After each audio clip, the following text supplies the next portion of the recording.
자, 오늘 10절 먼저 좀 보도록 하겠습니다. 10절이요. 같이 한번 읽을까? 10절이요. 시작. 빌라도가 이르되 내게 말하지 아니하느냐 내가 너를 놓을 권한도 있고 십자가에 못 박을 권한도 있는 줄 알지 못하느냐. 예, 권한에 좀 두 개의 동그라미 치실까요? 놓을 권한도 있고 십자가에 못 박을 권한도 있다라고 본인이 지금 진술하고 있습니다.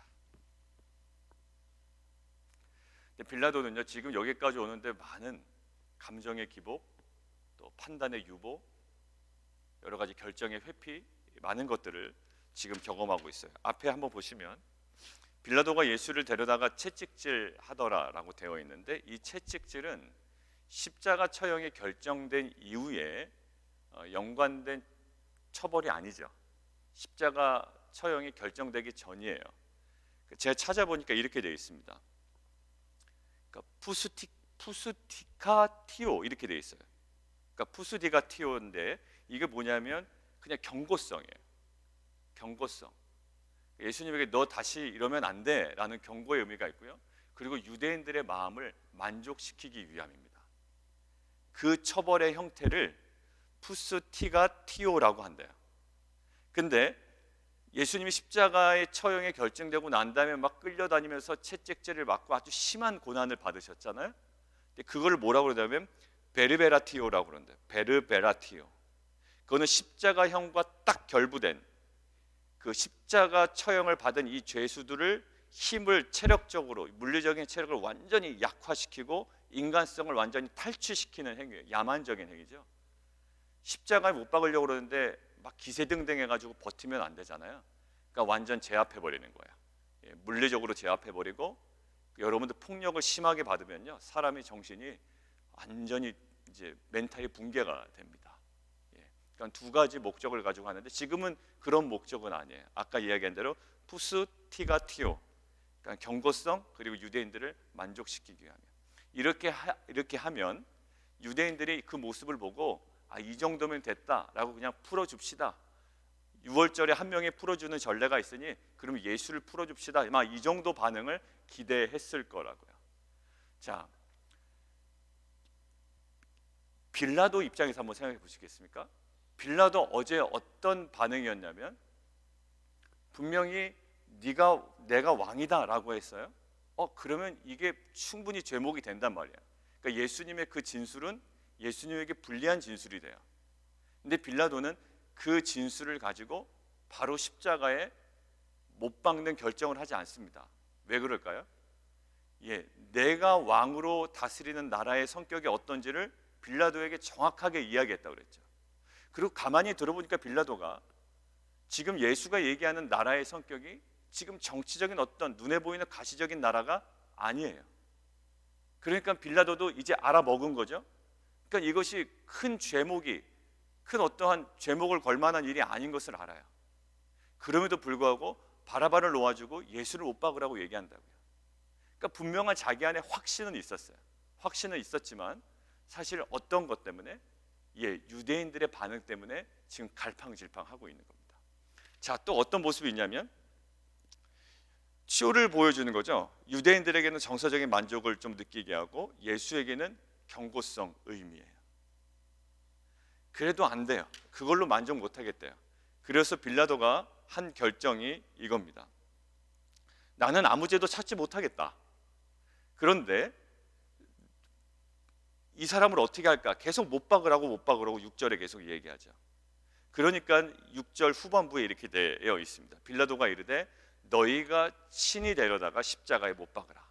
나는 죄를 발견하지 못했다. 실은 쭉 읽다 보면 빌라도가 3번이나 자신은 이 예수에게서 죄를 발견하지 못했다라는 고백이 있어요. 그게 실은 빌라도의 확신이었습니다. 근데 확신대로 사람이 살지 않더란 말이에요.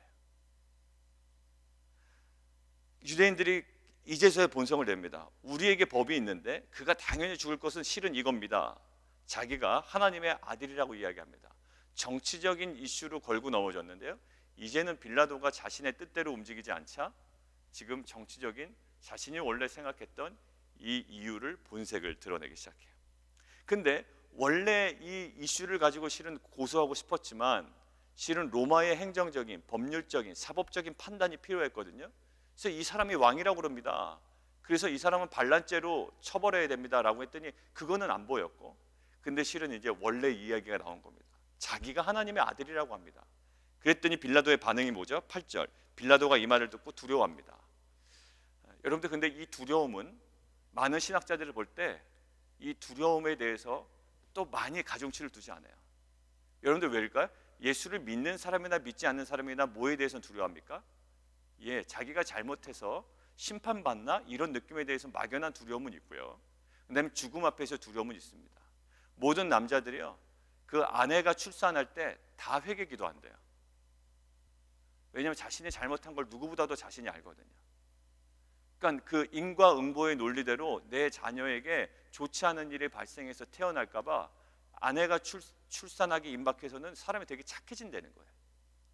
그러니까 그 출산 앞두고는 정말 몸가짐도 하고요, 막 예배 생활도 잘하고 회개도 많이 하고 이런다는 거예요.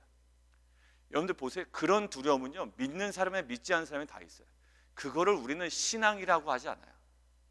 죽음 앞에 두려움, 내가 죄를 져서 벌 받나, 이런 갖고 있는 이런 사고의 어떤 틀, 이러한 인식의 방향, 이거를 우리는 신앙이라고 하지 않아요. 인간이 갖고 있는 아주 기본적인 겁니다. 근데 우리가 말씀을 듣고 제가 조금 찔렸어요. 근데요, 진정한 돌이킴이 없으면요, 그걸 신앙이라고 하지 않아요. 그래서 진정한 회개는 뭐라고요? 회개에 합당한 열매가 있다라고 그랬습니다. 그러니까 열매 없는, 여러분들 항상 보세요. 열매는 없는데 항상 이 말씀이 나한테 찔렸어요. 잘못했어요. 그리고 항상 돌이키진 않아. 항상 그잖아요. 여러분들 그거를 신앙이라고 여기질 않아요. 우리는 잘 생각하고, 제가 저에게 항상 얘기하는 표현이에요. 나이브한 신앙은 절대 안 돼요. 이렇게 고백할 정도가 됐으니 좀 괜찮은 신앙 아닌가? 아니요. 그 고백은 아무 소용없어요. 그 고백 이후에 회개에 합당한 열매가 맺혀야 저 사람 조금 진전이 있구나 라고 느껴요. 여러분들 죄송합니다. 주위에서 많이들 한번 보셔요. 내가 좀 잘못했네요. 신앙 안으로 돌아와야죠. 안 돼요. 여러분들 그게 안 돼요. 느낌과 두려움과 그냥 깨달음, 이것을 넘어서는 회개의 열매. 빌라도는요, 제가 어제도 말씀드렸지만 사도행전에 벨릭스와 베스도 총독도 마찬가지지만 뭔가 느낌은 왔어요. 그렇지만 그 선을 넘어가지 못해요. 오늘 마찬가지입니다. 뭔가 두려운 거죠. 두려운데 빌라도에게는 중요한 모멘텀이에요. 근데 이때 무엇이 작용하냐면 왜 두려웠을까? 첫 번째, 로마인들은요, 인간적 신에 대한 확신이 있어요. 그러니까 미신이 갖고 있었다고요. 미신 사상이. 그러니까 예수님에 대한 어떤 진정한 하나님의 아들, 이런 관점이 아니라요, 그러니까 학자들이 왜 그거를 좋지 않게 보냐면 빌라도에 있는 그 두려움의 실체가 뭐냐는 얘기예요. 신앙에 대한 두려움이 아니라요, 그냥 인간적인 신이 뭔가 있을 것 같아. 왜냐하면 로마 관리들은 그런 생각을 가지고 있거든요. 그러니까 그들이 누구를 신으로 모십니까? 로마 황제를 신으로 모시는 거 아니에요. 분명히 로마 황제가 사람인 줄 알면서도 그를 신격화하는 이유가 뭐예요? 인간적 신이 있다라는 거예요. 혹시 예수가 그런 인간적인 신이 아닌가라는 거예요. 그리고 빌라도 아내가 복음서에서 나오죠. 꿈을 꿨다라고 그러잖아요. 그러니까 이 꿈을 꾸니까 또 꿈 얘기하니까 또 마음이 동요되는 거예요. 그거 하면 안 되는데. 아내의 꿈에 의하면 뭐라고 나와 있냐면 이렇게 나와 있어요. 저 옳은 사람에게 아무 상관도 하지 마옵소서. 오늘 꿈에 내가 그 사람을 인하여 애를 많이 썼습니다. 너무 힘들었습니다. 그러니까 아내 말을 좀 듣기도 해야 되겠고요. 모든 것들이 두려운 겁니다. 그리고 제일 마지막 두려운 게 뭘까요? 유대인들의 폭동이에요. 유대인들의 폭동이 두려운 건 왜 두려울까요? 폭동이 일어나면 자기가 그 지역의 총독에서 어떻게 된다? 잘린다. 그러니까 이 두려움이 하나님에 대한 막 경외함과 신앙이 아니라는 거예요. 여러분들 만약에 무슨 일을 잘못했어요. 비즈니스나 직장이나 나의 일에 무슨 안 좋은 일이 벌어질 것 같아. 그것 때문에 두려워. 여러분들 그게 신앙이라고 여기지 않는다고요. 왜 그럴까요? 무엇 때문에 두려운 거예요? 직장에서 잘릴까 봐, 사업이 안 될까 봐 두려운 거지 하나님에 대한 두려움이 아니라고요. 그거는 죄에 대한 두려움이 아니라요, 자기의 유익과 자기가 놓치지 않고 싶은 자기의 욕망의 표현일 뿐이에요. 지금 이 빌라도의 두려움을요 굉장히 빌라도가 굉장히 신앙이 있구나라고 볼 필요가 없다고 신학자들이 아주 단호하게 얘기하는 거 뭐냐면 자기 욕망을 놓치지 않으려는 그 뿌리에서 나온 두려움이기 때문에 내가 더 먹어야 되는데, 내가 더 부자 돼야 되는데, 내가 더 강해야 되는데, 이런 욕망을 이루지 못할까 봐 나오는 두려움이에요. 왜 그런가? 결론 보면 알아요. 결론 보면. 자, 그러면서 여러 가지 두려움이 있으니 그래도 이 사람에 대해서 뭔가 있는 거는 같고, 그래서 무엇을 얘기합니까? 처음에 제가 권한을 주장하는 거예요. 야, 너 하나님의 아들이니까 제일 먼저 물어보는 게 뭐가 돼야 될까요? 질문은 맞아요. 너 어디서부터 왔냐라는 거예요. 19절 보세요. 이제 제목을 얘기했거든요. 유대인들의 실제적인 제목을 얘기하니까 갑자기 이러는 거예요. 다시 관정에 들어가서 예수께 말하되, 야, 너 어디서부터 왔어? 너 하나님의 아들이라며 어디서부터 왔냐? 근데 예수님이 대답하지 않으세요. 왜 대답하지 않으실까요? 빌라도가요 신앙에 대한 두려움이 아니었기 때문에 말할 필요가 없는 거예요. 왜? 그는 어제 계속 주춤주춤 걸었던 거는 사법적인 정의를 실현하기 위한 주춤거림이 아니었다라고 말씀을 드렸어요. 뭐였죠? 정치적인 술수를 벌이기 위한 주춤거림이었다고요. 그러니까 남들이 보면 사법적인 정의를 이루기 위해서 굉장히 신중한 것 같아라고 볼 수 있지만, 실은 빌라도를 파헤치다 보면 빌라도는 사법적 정의를 위한 주춤거림이나 차분함과 신중함이 아니었고요, 자신의 정치적인 입지를 다스리기 위한 정치적인 술수에 불과했다고요.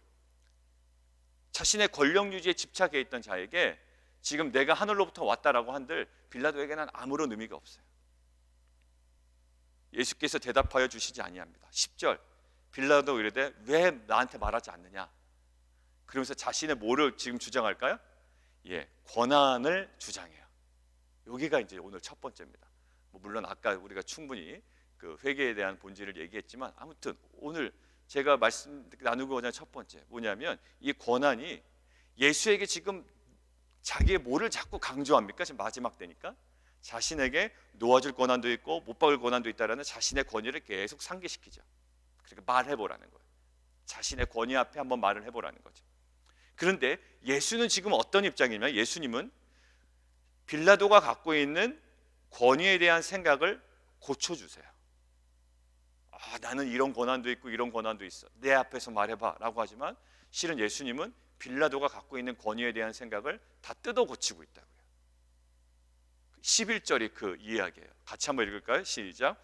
예수께서 대답하시되 위에서 주지 아니하셨더라면 나를 해할 권한이 없었으리니 그러므로 나를 내게 넘겨준 자의 죄는 더 크다 하시니라. 결국 빌라도가 제국으로부터 위임된 어떤 권한을 갖고 있을 수는 있어요. 가시적으로는 맞아요. 빌라도가 제국으로부터 위임받은 권한이 있잖아요. 저도 위임받은 권한이 있습니다. 물론 회중들과 함께 결정하지만 그냥 담임 목사로서 제가 만약에 주일날 설교 본문을 정할 때에 그냥 위임받은 권한으로 제가 결정하는 거예요. 성도님들이 투표해서 오늘은 이 본문으로 합시다 이러진 않잖아요. 모든 행정적인 것들은 성도님들과 같이 결정하지만 그 권한이 있어요. 자, 그런데 그 자기가 제국에로부터 위임받은 권한이 있지만 예수님이 지금 계속 어디를 보게 하시냐면, 이 권위에는 항상 늘 한계가 있다는 거예요. 내가 위임받은 권한이 있어 라고 주장하는 이 빌라도에게 예수님은 무엇이라고 얘기하냐면, 네가 갖고 있는 권한 맞아? 그렇지만 네가 갖고 있는 권한, 위임받은 권한, 그 권위에는 늘 한계가 있어. 그리고 궁극적으로 운명을 결정짓는 권한은 누구로부터 나온다? 하나님으로부터 나온다. 하늘로부터 나온다라는 거예요. 우리가 누릴 수 있고 우리가 발휘할 수 있는 권위와 권한들이 참 많지만, 우리가 빌라도의 모습을 통해서 우리가 묵상해야 되는 오늘의 포인트는 이거예요. 여러분들이 갖고 있는 권한, 제가 갖고 있는 권한, 부모로서의 권위, 권한 다 있습니다. 그러나 그것들은 늘 한계가 있다는 것을 우리는 인정해야 되고요. 그렇기 때문에 절대적이고 궁극적인 권위가 어디로부터 나오는지를 우리는 분명히 알고 그 권위 앞으로 가서 이야기하는 우리의 겸손이 있어야 돼요. 빌라도는 지금 누구의 권위 앞에서 얘기를 하는 거예요? 내 권위 앞에서 얘기해 보라는 거예요. 그런데 예수는 그 권위 앞에서 말씀 안 하시고요, 항상 어느 권위 앞에 가서 얘기하셨나요? 하나님 앞에, 하나님의 권위 앞에 가서 얘기하셨다고요. 우리가 진정한 권위의 본거지, 이 본 주소를 제대로 파악하지 못할 때 엉뚱한 데 가서 하소연하고 엉뚱한 데 가서 우리의 모든 것들을 다 토로한다. 그리고 거기서 또 상처가 되고, 분명히 받은 권한이 있고 우리가 발휘할 수 있는 권위가 있지만 정말 그 모든 궁극적인 운명을 결정짓는 진정한 권위이신 하나님 앞으로 나아가 우리의 겸손으로 하나님의 뜻을 이뤄내는 귀한 공동체가 되기를 원합니다. 자, 두 번째 포인트는 이거예요. 두 번째 포인트는 뭐냐면, 그 빌라도는 계속 예수님에 대한 어떤 그 갈등이 있었는데 이것들을 자신의 방식대로 뭔가 해결해 보려고 굉장히 애쓰기는 해요. 그죠? 빌라도의 애씀은 우리가 점수를 주려면 한 100점 정도 줘도 돼요. 굉장히 애씁니다. 이렇게 하면 안 되는데, 막 3번이나 막 갈등하고, 아니라고 또 해보고, 막 회유도 해보고, 예수 앞에 협박도 해보고, 내 권위 앞에 얘기해보라고, 막 이 모든 것들이 있거든요. 근데 왜 이 올무가 풀리지 않았을까? 왜 올무가 풀리지 않았을까? 라는 것들을 묵상하는데 포인트 하나가 생각이 난 겁니다. 뭐냐면, 가장 지금 빌라도가 먼저 결정해야 되는 부분이 결정이 안 됐기 때문에 이 모든 올무가 풀리지가 않는 거예요. 그게 뭘까요? 빌라도는 제일 먼저 무엇을 선을 딱 그어야 될까요? 이게 유대인들과의 관계를 딱 선을 그어야 돼요. 야, 너네 그거 맞지 않아 라고 그것들을 선을 딱 그어야 돼. 맞지 않았던 거 확실하거든요. 너네가 주장하던 거 맞지 않아. 이 사람이 왕이라고는 얘기하는데 너희들이 주장하는 로마를 정복할 만한 그런 왕이 아니야. 진리를 선포하는 방식으로 확장되는 나라야. 너네가 생각하는 거 아니야 라고 딱 잘라야 돼요. 근데 유대인들과의 관계를 자르지 못하니까요, 유대인들을 동조한 거 아니에요. 처음에 빌라도가 유대인들의 의견에 100% 동조해서 움직인 건 아닙니다. 근데 유대인들과 관계가 아주 깔끔하게 정리되지 못하니 나중에는 어떻게 됩니까? 맨 마지막 지점에는 유대인들과 빌라도는 하나가 돼요. 그죠? 어디로 하나 됩니까? 십자가에 못 박는 걸로 하나가 돼요. 어쩔 수 없이 하나가 되는 거예요. 신기하죠? 빌라도가 확신 가지고 행한 것도 아니에요. 빌라도의 확신은 이 사람은 아니다라는 확신이 더 컸다고요. 유대인들의 생각으로 퍼센트를 따지면 50% 이상이 유대인들과 생각과는 달랐어요. 그런데 단절되지 못한 유대인들과의 관계 속에 오히려 맨 마지막에는 유대인들화된다고요. 이게 저희한테 주는 큰 묵상이에요. 뭘까요? 우리는요, 그 죄가 잘못됐다는 거 알아요. 그게 뭔가 이상하다는 거 알아요. 우리는 이것보다는 이게 더 거룩하고 이게 더 하나님 뜻에 맞고 이게 더 확실하다는 확신도 있어요.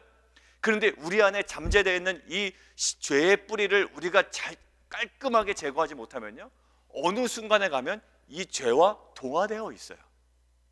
우리는 분명히 초기에 어땠을까요? 우리는 이 부분이 더 확신 있다고 생각했다고요. 근데 유대인과의 관계를 깔끔하게 정리를 못한 상태, 죄와의 깔끔한 정리가 안 된 상태, 절대로 저리로는 돌아가지 않겠다라고 이야기하는 상태. 그런데 실은 이것이 깔끔하게 정리되지 못하면요, 실은 내가 확신 가지고 있었던 이 영역이 아니라 오히려 내가 의심하고 있었던 이 죄의 영역과 동화되어서 그 죄의 결정에 내가 순응하고 있는 내 모습을 볼 수가 있어요. 사실 빌라도가 유대인 지도자들을 물리치려는 노력을 하지 않았기 때문에 나중에 빌라도는 어쩔 수 없이 그들과 한패가 되는 결과를 맞이하게 됩니다. 우리도 끊임없이 죄와 타협할 때 우리는 죄에서 벗어날 수 없을 정도로 깊이 죄의 지배를 받고 있는 상태의 내 모습을 발견할 수 있을 거예요. 우리는 오늘 빌라도의 행동을 통해서 회개하지 않고 죄에 빠지는 결론은 절대로 내리지 말아야 한다는 것을 우리는 깨달아야 됩니다. 회개 없이는 저거는 죄구나 라는 단순한 인식으로서는 죄를 이길 수가 없다는 거예요. 빌라도도 유대인들 저 사람 틀렸어 라는 인식은 있었어요. 사랑하는 성도 여러분들, 죄에 대한 인식이 우리로 하여금 죄를 이기게 하지 않습니다. 저것이 죄다라고 한다면 정말 피 흘리기까지 싸우는 그런 우리의 결단이 있기를 원합니다. 그래서 아까 처음에 그 얘기를 한 거예요. 회개에 합당한 열매가 없이는 그것을 신앙으로 여기지 않아요. 근데 그것을 우리가 신앙으로 여길 때 저것이 죄고 이것이 죄가 아니야 라는 인식의 발음이 나의 신앙의 전부라고 생각한다면 어느덧 나는 오히려 내가 죄라고 인식했던 저 영역에 내가 동화되어가고 지배되어가는 그런 모습이 있을 수 있습니다. 사랑하는 성도 여러분들, 날카로운 여러분들의 시선이 있다면 그 날카로움으로 여러분들의 삶을 다시 한번 또 찌르세요. 여러분들이 갖고 있는 그 날카로움이 여러분들의 신앙의 전부는 아닙니다. 출발이에요. 우리가 신앙의 전부인 것처럼, 결과인 것처럼 생각하고 있는 것들을 우리는 주일 설교를 통하여 아닙니다, 그것은 출발일 뿐입니다 라고 계속적으로 도전됐습니다. 여러분들, 우리는 결과라고 생각했어요. 기도 응답되고 우리가 무엇을 하고 있고 새벽도 나오고 기도도 하고, 아니요, 출발이 모자라요. 우리가 그 모든 출발선에 다시 한번 서서 이제는 우리에 대한 인식으로 우리의 신앙의 척도를 결정하는 것이 아니라 우리가 정말 피 흘리기까지 싸워나가는, 우리의 정말로 그 죄에 대한 온전한 끊어냄의 그 헌신과 열심이 우리 가운데 다시 한번 회복되기를 원합니다. 같이 한번 기도하겠습니다.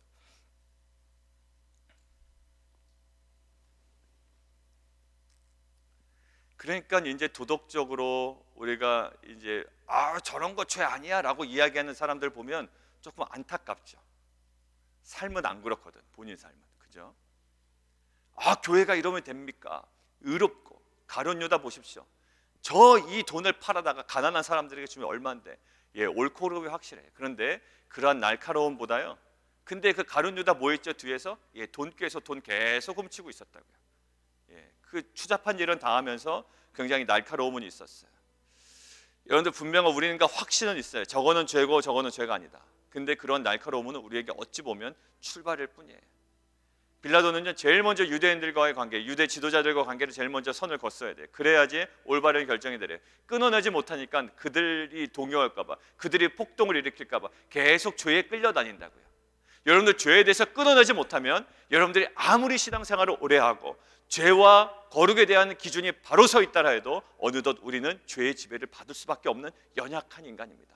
우리의 연약함을 고백하고, 주여, 우리가 죄와 피 흘리기까지 싸워나가는 그러한 거룩의 공동체 되게 도와주시옵소서. 우리 함께 기도하며 나가도록 하겠습니다. 우리 두 번째 좀 기도했으면 좋겠는데요, 두려움이에요. 오늘 빌라도가 갖고 있었던 두려움을 우리는 신앙적인 고민 가운데 나온 두려움이라고 생각을 합니다. 근데 실제로 그렇지 않더라고요. 학자들이 완전 쪼개요, 빌라도를. 왜 그렇게 쪼갤까요? 빌라도는요, 실은 왜 두려웠냐면, 처음엔 두려웠어요. 하나님의 아들이면 어떡하지? 신이면 어떡하지? 인간적 신이면 어떡하지? 라는 두려움인데요, 그 모든 그 두려움이요, 결국 자신의 정치적인 자리가 흔들릴까 봐, 자신의 욕망을 잃을까 봐 생기는 두려움이었어요. 우리도 실은 마찬가지예요. 내 비즈니스 안 되면 어떡하지? 내 직장 어려워지면 어떡하지? 내 자녀 안 되면 어떡하지? 그렇기 때문에 그 두려움으로 신앙생활을 겨우겨우 해나가는 건 정말로 마음 아픈 일 아니겠습니까? 정말 우리가 하나님을 두려워하는 것과 내가 욕망하는 것을 잃을까 봐 두려워하는 것은 천지차이인 것 같아요. 하나님, 나의 두려움이, 대상이, 그 근원이, 그 자리가 하나님 그 보좌 앞이 되게 하여 주시옵소서. 함께 기도하며 나가도록 하겠습니다. 우리 함께 또 기도할 때는 이정호 선교사님, 이제 5차 항암이 끝나고요, 이제 또 백혈구 수치가 회복이 돼야 이제 6차 항암이 진행이 된다고 합니다. 계속 좀 기도 부탁하셨으니까 우리 함께 좀 기도하고요, 우리 또 김채수 권사님 허리, 또 기침, 또 우리 권사님들 건강, 또 한내 집사님, 또 안정호 집사님, 우리가 결석으로 해서도 기도했지만 주일에는 좀 다른 증상이었습니다. 좀 회복과 일단은 건강이 좀 회복이 되셨으면 좋겠어요. 공사나 여러 가지 좀 일이 바쁘시고 체력적으로도 굉장히 많이 힘드셨을 겁니다. 그래서 안정호 집사님의 어제도 기도했지만 우리가 함께 좀 회복을 위해서, 체력적인 모든 강건함을 위해서 우리 함께 좀 기도하며 나가도록 하겠습니다. 하나님, 오늘 하루 살아갈 때에 진정으로 우리가 두려워할 대상이 누구인지, 무엇인지 깨닫고 하나님의 그 보좌 앞으로 나가 우리가 무릎 꿇어 또 엎드리며 간구하며 회개하며 돌이키는 귀하고 거룩한 공동체 되게 도와주시옵소서. 하나님, 유대인 지도자들과의 깔끔한 정말 정리 없이는 올바른 결정을 내릴 수 없었던, 분명히 유대인 지도자들과는 다른 생각을 갖고 있었던 그 빌라도가 나중에는 그들과 정말 한 패거리가 되었습니다. 우리도 이것이 죄인 줄 압니다. 무엇이 거룩인 줄 압니다. 그러나 이 죄에 대한 깔끔한 처리가 없으면 어느덧 죄의 지배를 받을 수밖에 없는 연약한 인생임을 고백하며 오늘도 죄와 피 흘리기까지 싸워나가는 정말 거룩한 공동체, 귀한 남성들, 우리 부모들, 우리 자녀에게 도와주옵소서. 예수 그리스도 이름으로 감사하며 기도합나이다.